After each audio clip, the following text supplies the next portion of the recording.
Какво ще се случи, ако съберем цялата вода на планетата Земя и я излеем върху Слънцето?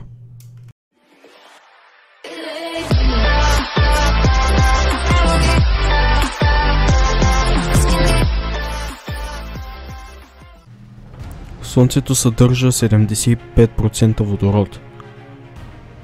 След 5 милиарда години този водород ще се изчерпа и Слънцето ще започне да се оголемява и оголемява, докато стигне до нас и ние ще изгорим.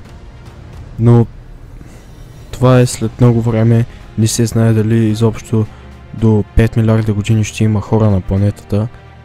Нищо не се знае, така че да. Но както и да е, нека се фокусираме върху самата тема на видеото. За да съберем цялата вода от планетата, ще ни трябва кофа, която е много голяма. Страшно голяма. Която може да събира 1233 квинтилиона литра. Но, тъй като няма такава кофа, ще трябва да ползваме нормални кофи. Ако се представим, че една кофа може да държи 15 литра вода, ще ни трябват 70 квинтилиона кофи. Ако се чудите какво е това число има 18 нули. Но сега представете си, че някак си сме успяли да намерим толкова огромна кофа и сме събрали цялата вода на Земята в нея. И сега е моментът да я излеем върху Слънцето. Какво точно ще се случи? Ами абсолютно нищо. Тъй като цялата вода на планетата е едно нищо за Слънцето. Все едно една капка. И нито Слънцето ще стане по-студено, абсолютно нищо няма да се случи. Тъй като Слънцето е толкова голямо, че може да събере в себе си 1 милион и 300 хиляди земи. Но да кажем, че наистина искаме да залеем цялото Слънце с вода. И колко кофе ще ни трябва за това? Ще ни трябват 370 октилиона кофе вода. Да, това са много кофи и сме събрали достатъчно вода, че да залеем цялото Слънце. Какво ще стане след като го залеем? Това, което ще стане е, че Слънцето ще ни благодари, че сме го нахранили с водород. Тъй като водата съдържа водород в нея, тъй като е H2O, и Слънцето съдържа водород също. И когато излеем още водород на Слънцето, то ще стане още по-голямо. Тъй като Слънцето не е просто един пламък, за да го загасим с вода.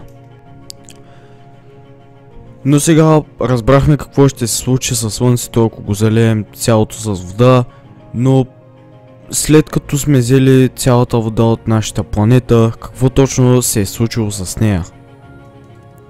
Ами, нямаме вода, което значи, че нямаме и морски обитатели. Всички те ще изсъхнат и ще умрат, за жалост. Друго нещо, което ще стане след като нямаме води, океани, всички облаци ще се махнат и няма да вали дъжд. Също така температурите ще се увеличат супер много и ще започнат всички гори да горят. И както знаем, дърветата ни дават около 75% кислород. Но без вода ние няма как да храним тези растения и те ще умрат, което значи, че ще трябва да си сложим кислородни маски. Но това е най-малкият проблем с кислородните маски, тъй като изобщо не се знае дали ще сме живи до тогава. Тъй като градусите ще се вдигнат рязко, тъй като океаните и водните басейни оказват влияние върху климата, градусите ще се вдигнат около 250 градуса и ще стане много горещо. Ами, това е краят на това видео, хора. Много ви благодаря, че гледахте. Ако това видео ви е харесало и сте научили нещо, се абонирайте и харесайте видеото. Също така ще ви препоръчам да видите предните ми видеа, тъй като са доста интересни според мен. И искам само да ви предупредя, че чак другата година ще качвам януари месец там, не знам, някой, тъй като сега по празниците ще съм извън градът и няма да имам възможност да качвам видеа. Така че, да хора, това е краят. Хайде, чао!